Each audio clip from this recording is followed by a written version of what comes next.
Мен Кадыров Нурдин Жеңишбекович Баткен областынын Баткен районуна караштуу Карабак айылынан болом. 2002-жылы 15 февралда Карабак айылында жарык дүйнөгө келгем. Үй бүлөдө 5 бир тууганбыз, 3 уул, 2 кыз. Азыркы учурда Карабак айылындагы Ботон Арматов атындагы орто мектебинде 11-класста окуп жатам. Мен медреседе да 15 жашымда 9 ай окууга жетишкем. Эртең менен медреседе окуп, мектепке 2-сменага келип окуп жүрдүм. Ал жерден диний билим, адеп ахлак жана тарбия багытында окугам.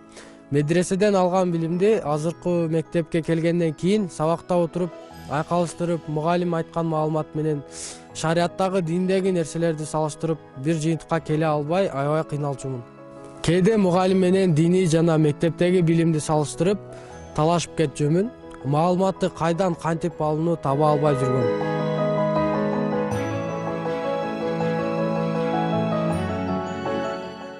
Бош убактымда кол өнөрчүлүк менен машыгам жана бир нерселерди жасап, ойлоп табууга кызыгам. Макет жана адамдардын тиричилигин жеңилдетүүчү нерселерди ойлоп таап жасагым келет. Ойлонуп отуруп, чөп оруучу аппараттын макетин жасагам. Ал бензинсиз жана электр тогусуз эле иштөөгө жөндөмү бар. Андан сырткары шахмат доскасын, фигуралары менен архитектуралык көпүрөлөрдү, стол, стул жана башка ушул сыяктуу нерселердин макеттерин жасадым. Аларга мотор же электр тогун кошууга да аракет кылгам. Бирок шарт жоктугуна байланыштуу аягына чыкпай турат. Макет жасап жатып, колумду кесип же оорутуп алсам, мындай нерсенин кимге кереги бар деп таштап коюп ойлор келип кетчү. Кээде жалкоолугум кармап, айлана чөйрөдөгү адамдарга карап, эчтеке жасабай окугум да келбей калчу. Мурда максатсыз же максат коюуну билбей, адамдар менен тез эле чыдашып кетчүмүн.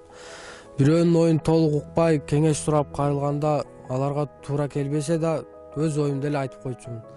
Дайыма меники туура болуп, же мен күнөөлүү эмесмин. Дайыма айланамдагыларды күнөөлөй берчүмүн. Акчанын баркына жетпей, дос балдарым бир буюм сатып алса эле, мен дагы сатып алышым керек деген атаандаштык бар болчу.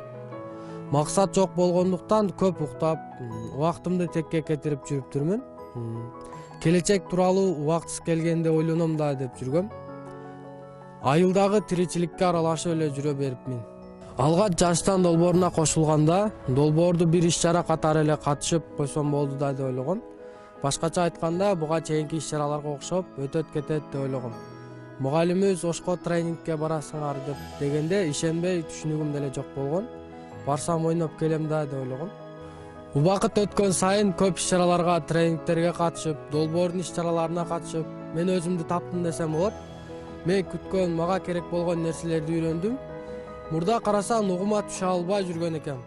Азыр өзүмдү өнүктүрүү максатында, алекин бош убактымда китеп окуп, англис тил курсуна катталып, тил өздөштүрүп жаткан учурум.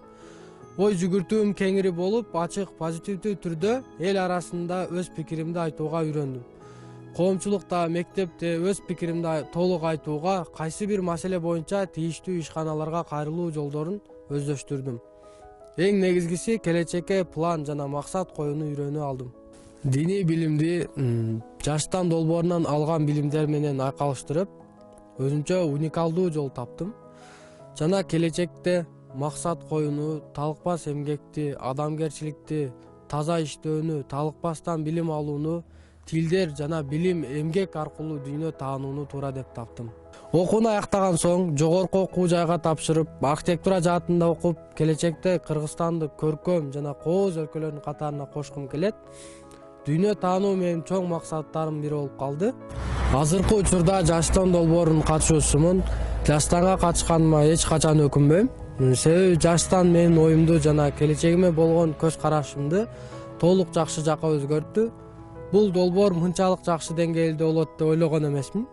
Долбоор аркылуу көп досторду да арттырдым. Жаштан азыркы тоонун чокусуна чыгарып койду.